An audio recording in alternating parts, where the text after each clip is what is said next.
অন্য কোন সাহাবার ব্যাপারে বলে যান। কথা বুঝতে পারছেন না পাচ্ছেন না? আল্লাহ নবী ইন্তেকালের পরে হযরত আবু বকর সিদ্দিক হলেন খলিফা। ও ভাইজানেরা, হযরত আবু বকর সিদ্দিক ইন্তেকালের আগে সাহাবায়ে কিরামদের ডেকে বলে দিলেন, ও মদিনা মানুষেরা, ও আল্লাহ নবীর সাহাবীরা, আমি আবু বকর যখন ইন্তেকাল হব, আমার ইন্তেকালের পরে আমার লাশটা গোসল দিয়ে আমার পুরাতন কাপড় দিয়ে কাফন পরাবে, জানাজা নামাজের পর আমার লাশটা নিয়ে গিয়ে আল্লাহ নবীর রওজা মুবারকে গেটের বাইরে রেখে দেবেন। আপনারা ভিতরে ঢুকে যাবেন, আল্লাহ নবী রওজা পাকে সালাম দেবেন, আমি আবু বকর সিদ্দিক আমারও সালাম দেবেন। আল্লাহ নবীকে জিজ্ঞাসা করবেন, ইয়া রাসূলুল্লাহ, ইয়া হাবিবাল্লাহ, আপনার হিজরতের একমাত্র সাথী হযরত আবু বকর সিদ্দিক, আপনার বাল্য জীবনের বন্ধু হযরত আবু বকর সিদ্দিক ইন্তেকাল হয়ে গেছে, তিনার লাশটা আমরা গোসল দিয়ে, তিনার পুরাতন কাপড় দিয়ে কাফন পরে, জানাজার নামাজ পড়ে আমরা আপনার রওজা মুবারকের গেটের বাইরে রেখেছি। ইয়া রাসূলুল্লাহ, হাবিবাল্লাহ, আপনি হুকুম দেন হযরত আবু বকর সিদ্দিকের লাশটাকে আপনার রওজা মুবারকের কোনখানটায় দাফন দেব?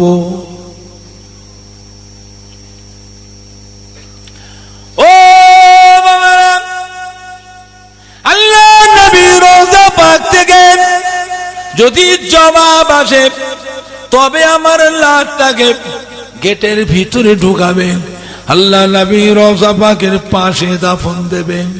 যদি জবাব যদি না আসে তাহলে আপনারা মনে করবেন আল্লাহ নবী আমার উপর নারাজ হয়ে গেছে।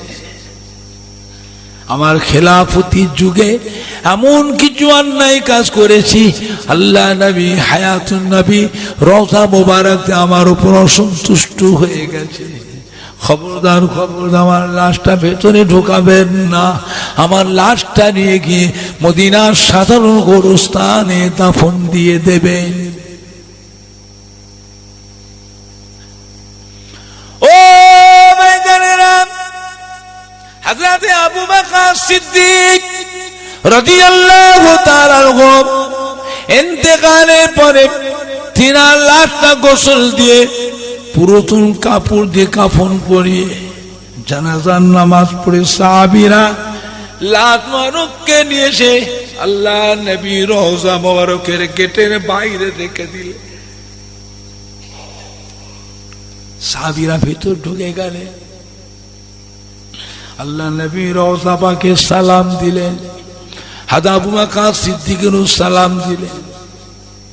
সাহাবীরা আবু বকর সিদ্দিক জিজ্ঞাসা করলেন, ইয়া রাসূলুল্লাহ, ইয়া হাবিবাল্লাহ, আপনার হিজরতের একমাত্র সাথী, সেই পাহাড়ের গুহায় আবু বকর আপনার সাথী, আপনার বাল্য জীবনের বন্ধু হযরত আবু বকর সিদ্দিক ইন্তেকাল হয়ে গেছে। আমরা তিনার লাশটা গোসল দিয়ে তার পুরাতন কাপড় দিয়ে কাফন পরে জানাজা নামাজ পড়িয়ে আপনার রওজা মুবারকে গেটের বাইরে রেখে দিয়ে এসেছি। ইয়া রাসূলুল্লাহ, ইয়া হাবিবাল্লাহ, আপনি হুকুম দেন হযরত আবু বকর সিদ্দিকের লাশটা আপনার রওজা মুবারকের কোনখানটায় দাফন দেব?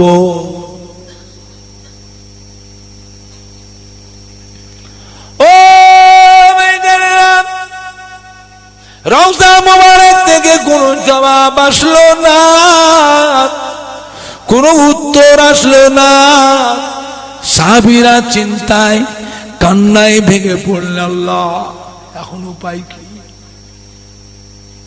আল্লাহ নবী তো বলে গেছিলেন কিন্তু আবু বকর সিদ্দিক আল্লাহ নবীর ইন্তেকালের পরে খলিফা হলেন। আবু বকর ইন্তেকালের আগে আমাদের বললেন, খবরদার দাফন দেবেন না। আমার লাশ গোসল দিয়ে পুরাতন কাপড় দিয়ে কাপড় পরে জানাজার নামাজ পড়ে আল্লাহ নবী রওজাকে বাইরে রেখে দেবেন। বেয়াদবি করবেন না, বেয়াদবি করবেন না। আপনাকে নবী পাকের রওজায় সালাম দেবেন, নবী পাকের রওজায় আমারও সালাম দেবেন, আমার কথা জিজ্ঞাসা করবেন। হুজুরজি রওজা থেকে জবাব দেয় তবে আমার লাশটা গেটের বাইরেতে ভিতরে ঢুকাবেন, আল্লাহ নবী রওজাকে পাশে দাফন দেবেন। জবাব যদি না আসে খবরদার ভিতরে ঢুকাবেন না, আমার লাশটা বাইরে থেকে নিয়ে গিয়ে মদিনার সাধারণ গোরস্থানে দাফন দেবেন।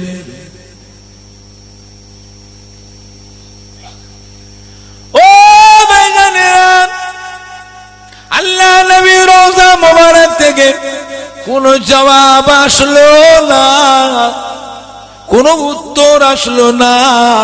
সাহাবায়ে কিরামরা রওজা পাকের চতুর্পাশে জার হয়ে কাঁদতে লাগলেন। এখনো পাই আবু বকর সিদ্দিক মানা করে গেছে, নবী পাক হুকুম দিয়েছে, কিন্তু আবু বকর সিদ্দিক এমন একটা কথা বলেছে জবাব না আসে যে আমি বেয়াদবি করেছি, আমার উপর আল্লাহ রসুল নারাজ, অসন্তুষ্ট।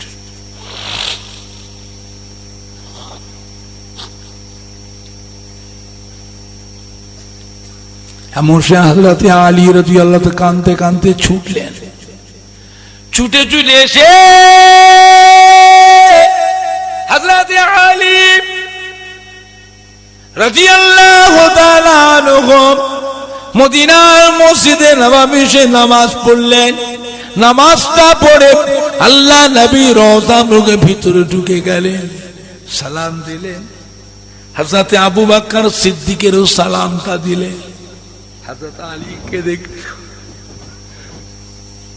ইয়া রাসূলুল্লাহ, ইয়া হাবিবাল্লাহ, আপনার হিজরাতে একমাত্র সাথী, আপনার বাল্য জীবনের বন্ধু হযরত আবু বকর সিদ্দিকের ইন্তেকাল হয়ে গেছে। আমরা তিনার লাশটা গোসল দিয়ে পুরাতন কাপড় দিয়ে কাফন পরিয়ে জানাজার নামাজ পড়ে লাশ মরটা নিয়ে এসে আপনার রওজা মোবারক গেটের বাইরে রেখে এসেছি। ইয়া রাসূলুল্লাহ, ইয়া হাবিবাল্লাহ, হুজুর আপনি হুকুম করুন। হুকুম দেন তিনার লাশটা এখন নিয়ে এসে আপনার রওজা মোবারকের কোনখানে দাফন দেব? কোন জবাব আসলো না। ও বেজানেরা, রওজা মোবারকের চতুর্পাশে কান্নার রোদ উঠে গেল। রওজা মোবারকের চতুর্পাশে কান্নার রোদ উঠে গেল।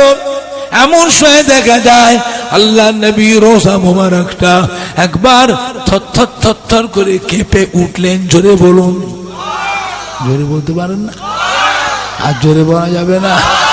রওজা মোবারকের জবাব আসছে, আমার সাহাবীরা, ও আমার সাহাবীরা, বন্ধুর লাশ বন্ধুর পাশে দাফন হবে, এর জন্য আর জিজ্ঞাসার কোন প্রয়োজন না। জোরে বললেন না? আর জোরে বলা যাবে না? এতদিন আমার আবু বকর সিদ্দিক দুনিয়াতে আমার বাল্য জীবনে বন্ধু ছিলেন, দুনিয়াতে আমার হিজরাতের সাথী ছিলেন, আমার বড় মোহাব্বতী ছিলেন। আজ থেকে আমার আবু বকর সিদ্দিক কবরেরও সাথী হয়ে যাবে, কবরেরও আমার বন্ধু হয়ে যাবে। বলবেন না? না নাই দেখবে, না নাই দেখবে। আজীবন আল্লাহ নবী দরবারে যে কোনো সাহাবা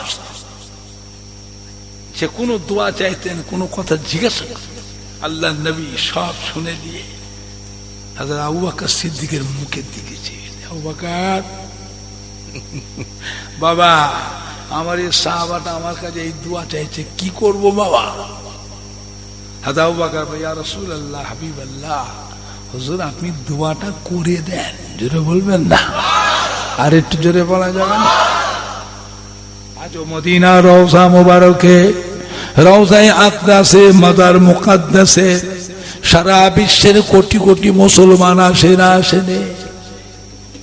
রওজা পাকে কাটা কাটা করে না করে না? ও রওজা মুবারকে কেঁদে কেঁদে উম্মতেরা দোয়া চায় না চায় রে। আল্লাহ নবী রওজা মুবারকের ভিতরে হযরত আবু বকর মুখের দিকে চেয়ে দেখেন, আবু বকর আমার এই উম্মতটা আমার কাছে কাঁদা কাটা করছে, আমার উম্মতটা আমার কাছে কাঁদছে বাবা, আমার উম্মতটা আমার কাছে দোয়া চাইছে বাবা, কি করব?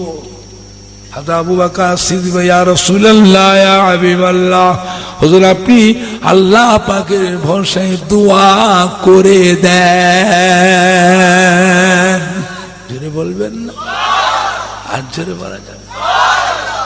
আল্লাহ নবী তো জাহানের বাদশাহ বলে গেলেন, আবু বকর সিদ্দিক আমার যা করেছে, আবু বকর সিদ্দিকের বদলা আমি দিতে পারবো না। আল্লাহ আপনি তো সাক্ষী, আমার আবু বকর আমার যা করেছে, আবু বকরের বদলা দিতে পারবো না। আল্লাহ পাক কিয়ামতের দিনে আপনি নিজে আমার যা করেছে আবু বকর, সেই বদলাটা আপনি নিজে আবু বকরের হাতে দেবে। আবু বকর কি বললেন? ইয়া রাসূলুল্লাহ, হাবিবাল্লাহ, আমার জীবনে যত কিছু আমল নেকি সব আপনার গুনাহগার উম্মতের জন্য আমি আবু বকর আল্লাহর রাস্তায় সব দান করে দিলাম। জোরে বলতে পারছেন না? আর জোরে বলা যাবে না? নারাই দেখবে, নারাই দেখবে। মহব্বত মহব্বত খবরদার। আজকে যে কুল গাছে মাহফিলটা হচ্ছে, মাহফিলটা একলা করছে না, সবাই মিলে। হ্যাঁ হ্যাঁ বাবা, মাহফিলটা হওয়াতে সবাই খুশি না বেজার? আর যে কুল গাছে গ্রামে মাহফিলে বিভিন্ন গ্রাম থেকে সব মহব্বতে মানুষ, অনেক সম্মানী ভাইরাও এসছে, অনেক মা বোনেরাও এসছে, আত্মীয় সূত্রে আজকে মাহফিল। এই মাহফিলটা সব মহব্বতে মানুষ এসছে, আশাতে সবাই খুশি না বেজার? আজ ফুরফুরা শরীফে আপনার দাদা পীরের আওলাদ বসিরাত আল্লামা হযরতে রুহুল আমিন সাহেব রাহমাতুল্লাহ আলাইহির পীরের আওলাদ, চাঁদপুরি হুজুরের পীরের আওলাদ, পানিগোবরা বড় হাফসাব কেবলা রাহমাতুল্লাহ আলাইহির পীরের আওলাদ, কুমড়ো কাশীপুর হযরতে আব্দুস সত্তার সাহেব রাহমাতুল্লাহ, একে ফজলুল হক সাহেব রাহমাতুল্লাহ, ডক্টর শহীদুল্লাহ সাহেব রাহমাতুল্লাহ, পীরের আওলাদ। আজ কুরুল গাছে আসলাম, তাতে সবাই খুশি না বেজার? হ্যাঁ বাবা, আসলে খুশি না না আসলে খুশি? কিছু কিছু আছে না আসলে খুশি, তাও আছে ভেস পাল্টে ঘুরছে, কিছু কিছু আছে না আসলে খুশি। সাবধান। আজকে যে কুল গাছে মাহফিলটা হচ্ছে, এই মাহফিল থাকবে না বন্ধ হয়ে যাবে? কি বাবা রে, থাকবে না বন্ধ হবে? কারা কারা বলছে থাকবে? হাত তোলেন দেখি, জোরে তকবীর দেন, নারাই তকবীর। জোর নেই, নারাই দেখবে। কুরুলগাছা গ্রামে বাৎসরিক ইসালের সভা, কুরুলগাছা গ্রামে বাৎসরিক ইসালের সভা, কুরুলগাছা মাহফিলের শ্রোতা বৃদ্ধ, কুরুলগাছা গ্রামবাসী গণ, কুরুলগাছা মাহফিলের যুবক বৃদ্ধ, কুরুলগাছা মাহফিলের কমিটির সাহেবানগণ, মহিলাগণ, মহিলাগণ, ফুরফুরা শরীফে দাদা পীর কিবলা সিলসিলার মুরিদ মুতাকিদিন গণ, নারাই দেখবে। সবাই উঠে দাঁড়ান, উঠে দাঁড়াও। এই ছেলেরা সালাম। তাদের 10 জন করে ভাগ করে দিল। বলুন সুবহানাল্লাহ। কজন করে ভাগ করলে? 10 জন করে। 10 জনের ভাগে পড়লো 40 হাত। 10 জন করে ঘুরবে কত হাত? 40 হাত। সাহাবীদের সকলকে ভাগ করে যখন দিলেন, সালমান ফারসি রাদিয়াল্লাহু তাআলা আনহু ভাগ্যে এমন একটা জায়গা পড়লো, যে জায়গাটা এমন করে খনন করছেন, ওই খননের কাজে আমার স্বয়ং দিনের নবী মুস্তাফা তিনি স্বয়ং নিজেও খননের কাজে নিয়োজিত হয়েছিলেন। বলুন সুবহানাল্লাহ। আমরা সেই কষ্টটা বোঝার চেষ্টা করেছি কি? কোনদিন ভেবেছি? বিশ্ব নবীর জীবন চরিত্র আলাপ আলোচনা হচ্ছে, আমরা কি করে ঘরে বসে থাকতে পারি? এটা ভাবছি কি জিন্দেগি কাটিয়েছেন সেই নবীর দুঃখের জিন্দেগির কথা। আমার কাজ আছে আলাদা কথা, 10 মিনিট 15 মিনিট 1 ঘন্টা একটু শরীক হলাম, আল্লাহ কবুল করবে। কথা ঠিক না? আল্লাহ নবী দয়ার নবী রাহমাতুল নবী আমার সাহাবাদের ভিতরে ভাগ করে দিলেন। বাবা সাহাবীরা তোমরা একজন 40 হাত করে তোমাদের ভাগে দিলাম, তোমরা 40 হাত জায়গা পর্যন্ত এমন করে খাল খনন করবে, তবে মাটিটা মদিনার দিকে রাখবে। আল্লাহর নবী দার নবী বিশ্ব নবী আমার ওই খনন কাজের ভিতরে নিয়োজিত হলেন। এদিকে সালমান ফারসি রাদিয়াল্লাহু তাআলা আনহু তানার ভাগি যে 40 হাতটা পড়েছিল, এই 40 হাত জায়গাটা খনন করতে গিয়ে ওই খনন খালের ভিতরে একটা বিশাল বড় একখানা পাথর দেখা যায়। পাথর খনন করতে করতে একটা পাথর বেরিয়ে পড়েছে। ওই কেতাবের ভিতরে এসেছে পাথরটার রং হলো সাদা। পাথরের রং সাদা। আল্লাহ নবী সাহাবীরা ডেকে বললেন, যার যার কাছে যা ছিল এই পাথরের উপরে আঘাত করতে লাগলেন। নবী সাহাবীরা তারা জানান, এই পাথরের উপরে যখন আঘাত করা হয়, নিজেদের খোদাল গুলো, নিজেদের খন্তি গুলো, নিজেদের বেলজা গুলো সবই ভেঙে যেতে শুরু করলো, সবই এমন করে ভাঙতে শুরু করলো। আল্লাহ নবীরা সাহাবীরা আল্লাহ নবী সাহাবীরা সালমান ফারসির কাছে গেলেন। সালমান ফারসিকে ডেকে বললেন, ও নবী সাহাবী, ও নবী সাহাবী সালমান, আমি আপনাকে জানাই, আপনি একটা বার নবীর কাছে চলে যান, আল্লাহর নবীকে গিয়ে আমাদের খনন করার বিষয়টা আল্লাহর নবীর কাছে জানিয়ে দেন। সালমান ফারসি সহ নবীর সাহাবীরা আমার নবীর কাছে উপস্থিত হলেন। আসসালামু আলাইকা ইয়া রাসূলুল্লাহ ইয়া হাবিবাল্লাহ। নবী বলেন, কি খবর বাবা, কি ব্যাপার, সব চলে এসেছো? ইয়া রাসূলুল্লাহ ইয়া হাবিবাল্লাহ, আমরা একটা বড় বিপদের সম্মুখীন হয়েছি। কি বিপদ বাবা? ইয়া রাসূলুল্লাহ ইয়া হাবিবাল্লাহ, বিপদটা হলো এটা, আমরা যখন ওই জায়গায় খাল খনন করছিলাম, পরীক্ষা খনন করছিলাম, কিয়ামত মুহূর্তে লক্ষ্য করে দেখা যায় এই খনন করতে করতে একখানা বিশাল বড় পাথর দেখতে পাওয়া যায়।